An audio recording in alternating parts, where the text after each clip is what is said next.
जय माता दी दोस्तों, आप सभी का स्वागत है हमारे YouTube चैनल में। आज की इस वीडियो में हम बात करने वाले हैं जुलाई माह के तीसरे सप्ताह के तुला राशि फल के बारे में। तुला राशि के लोगों के लिए 14 जुलाई से 20 जुलाई तक का समय कैसा रहेगा, इन 7 दिनों में कौन सी ग्रह नक्षत्र होंगे, क्या शुभ योग बनेंगे और वो आपकी दिनचर्या पर किस तरह से प्रभाव डालेंगे, जानेंगे सब कुछ विस्तार से। तो आगे बढ़ने से पहले आपसे निवेदन है, चैनल को ज़रूर सब्सक्राइब कर लें, पास में जो घंटी का बटन है उसको दबा दें ताकि हमारी आने वाली सभी वीडियोज़ की नोटिफिकेशन आप तक पहुंच सके। तो चलिए जान लेते हैं इन 7 दिनों में क्या तिथि होगी, नक्षत्र होगा, क्या शुभ योग बन रहे हैं। 14 जुलाई से इस सप्ताह की शुरुआत होगी और 14 जुलाई श्रावण मास कृष्ण पक्ष की नवमी तिथि है, भरणी नक्षत्र है और ये मंगलवार का दिन है। मंगलवार का दिन जो होता है वो मंगला गौरी व्रत के लिए माना जाता है। इस दिन सूर्य मिथुन राशि में है और चंद्रमा मेष राशि में रहेंगे, जो कि 15 जुलाई दोपहर 1:49 तक है। 16 जुलाई कृष्ण पक्ष की एकादशी तिथि है, कृतिका नक्षत्र है और गुरुवार का दिन है। गुरुवार का दिन भगवान विष्णु का दिन होता है और एकादशी के दिन भगवान विष्णु की ही रूप की पूजा की जाती है। ये जो माह है ये चतुर्मास चल रहा है, जो भगवान विष्णु का माह है और श्रावण मास उनका प्रिय माह है। भगवान शिव और भगवान विष्णु की पूजा पाने के लिए, कृपा पाने के लिए ये दिन बहुत अच्छा है। इस दिन चंद्रमा वृषभ राशि में रहेंगे, जो कि 17 जुलाई दोपहर तक वृषभ राशि में है, उसके बाद मिथुन राशि में जाएंगे। 18 जुलाई त्रयोदशी तिथि है और 19 जुलाई सूर्य पुनर्वसु नक्षत्र से निकलकर पुष्य नक्षत्र में प्रवेश करेंगे। इस दिन सावन माह की शिवरात्रि भी है, जो कि सावन माह में सर्वश्रेष्ठ दिन माना जाता है। इसी दिन भगवान शिव का अभिषेक गंगा जल से किया जाता है। कांवड़िया भी आते हैं और गंगा जल से अभिषेक करते हैं। तो ये दिन बहुत ही अच्छा रहने वाला है और सूर्य का इस दिन पुष्य नक्षत्र में आना बहुत लाभदायक है। 20 जुलाई अमावस्या तिथि है, सोमवार का दिन है और सर्वार्थ सिद्धि योग बनेगा। एक तो अमावस्या दिन और ये जो है तीसरा सावन का सोमवार होगा, इसलिए सोमवार के दिन जब अमावस्या आती है तो उसे सोमवती अमावस्या कहते हैं। सर्वार्थ सिद्धि योग बनने से इसका महत्व और अधिक बढ़ गया है। तो इन सभी चीज़ों का 7 दिनों में जो ये ग्रह नक्षत्र हैं इनका प्रभाव आपके लिए कैसा होगा, चलिए जानते हैं। तुला राशि की हम बात कर रहे हैं और चंद्रमा की स्थिति मेष राशि से मिथुन राशि तक जाएगी। इस सप्ताह में तुला राशि के लोगों के लिए कुछ खरीदारी करने का योग बन रहा है। अगर वाहन आदि आप खरीदना चाहते थे, कुछ दिनों से आप ढूंढ रहे थे, तो ये आपके लिए अच्छा सप्ताह रहेगा। शुरुआत से ही आपके लिए अच्छे योग बनेंगे, किसी वाहन की खरीदारी आप कर सकते हैं। आपका समाज में दायरा बढ़ेगा, सामाजिक लोगों से मिलना जुलना होगा, कुछ नए लोगों से भी मिलना जुलना होगा। इस समय संतान पक्ष की तरफ से कोई खुशी की बात पता चल सकती है, हो सकता है कोई परिणाम उनका बड़ा अच्छा आए। घर में कोई मांगलिक कार्य हो सकता है या कोई धार्मिक अनुष्ठान हो सकता है, जिससे परिवार का माहौल खुशनुमा रहेगा। आप अपने घर की सभी आवश्यकताओं की पूर्ति कर पाएंगे। आमदनी के लिहाज से शुरुआती दिन बहुत ही अच्छा रहने वाला है और व्यवसाय करने वाले लोगों के लिए भी समय अनुकूल रहेगा। नौकरी पेशा लोगों को थोड़ी सी ज़्यादा भागदौड़ करनी इस समय पड़ सकती है, लेकिन उस भागदौड़ का नतीजा भी आपको अच्छा मिलेगा। वैवाहिक जीवन में मधुरता आएगी, आपके जो दाम्पत्य जीवन है वो बड़ा ही उत्तम रहेगा।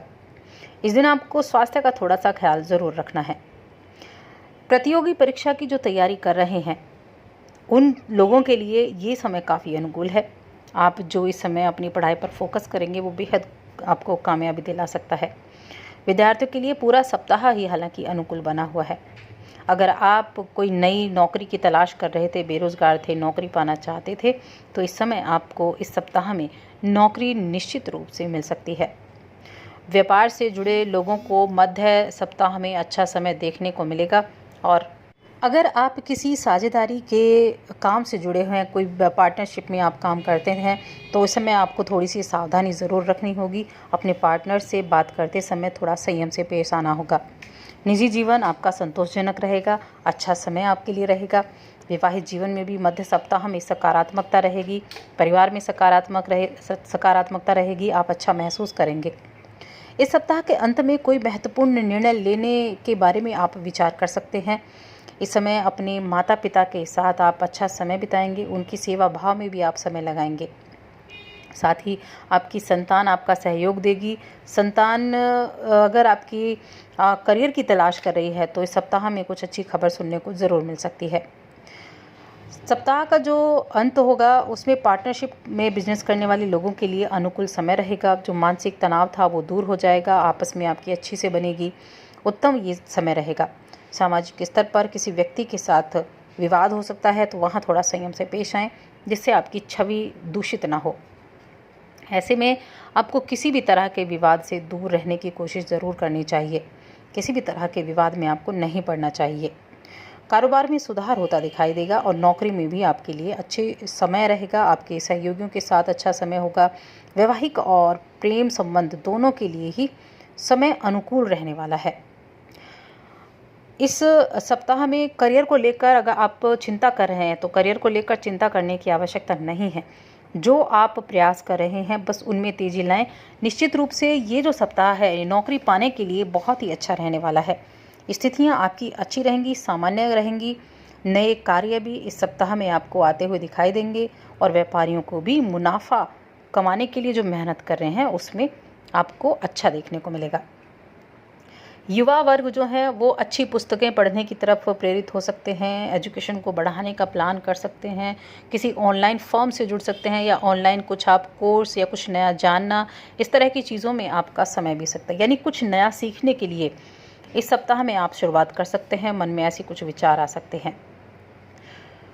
इस सप्ताह में अपने पिता या पिता जैसे लोगों की या आपके दादा दादी हैं उनकी सेवा करने का अगर आपको मौका मिला है तो उस सेवा को बिल्कुल भी हाथ से ना जाना दें, उस सेवा को ज़रूर करें। इस समय की गई सेवा आपको मेवा दिला सकती है।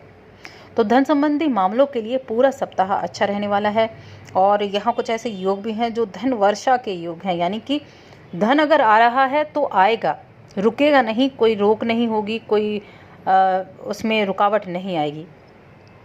छात्रों के लिए भी विशेष सफलता के योग बनेंगे। अगर किसी के साथ मजबूरी में कहीं बाहर जाना पड़े तो आप ज़रूरी है तो ही आप जाएं, वरना तो ना जाएं। घर की साज सज्जा में भी आप इस समय ध्यान लगा सकते हैं, लेकिन अपने बजट को देखकर आप चलें, कहीं ज़्यादा खर्चा ना कर बैठें। इसी अपनी जो आपकी जो ऊर्जा है, ऊर्जा को ज़्यादा खर्च ना करके इकट्ठा करके आप रखें, यानी बेकार की चीज़ों में अपनी एनर्जी वेस्ट ना करें। अपनी ज़रूरी कामों के लिए अपनी एनर्जी का आप प्रयोग करें।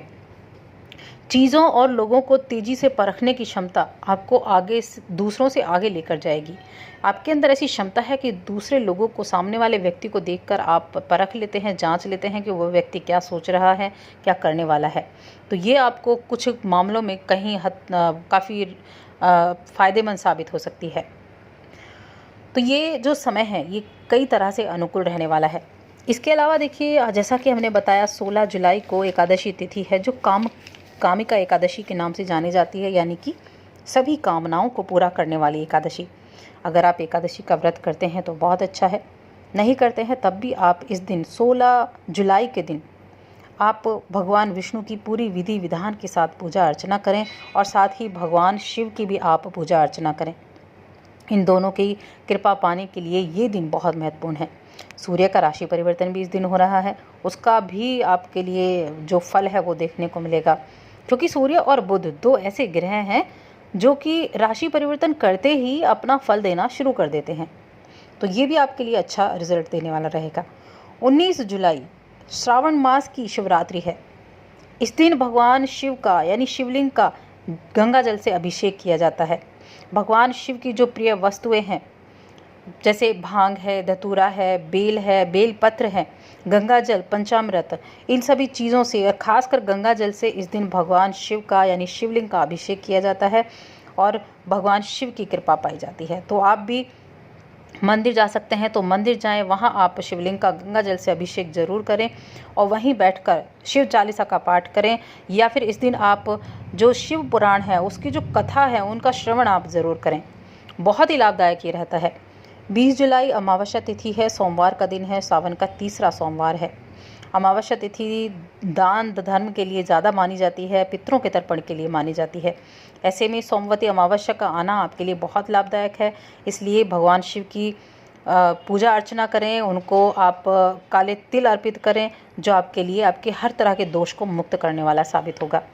तो दोस्तों, और अधिक ऐसी जानकारियों के लिए चैनल को सब्सक्राइब कर लें, वीडियो को लाइक और शेयर करना बिल्कुल ना भूलें।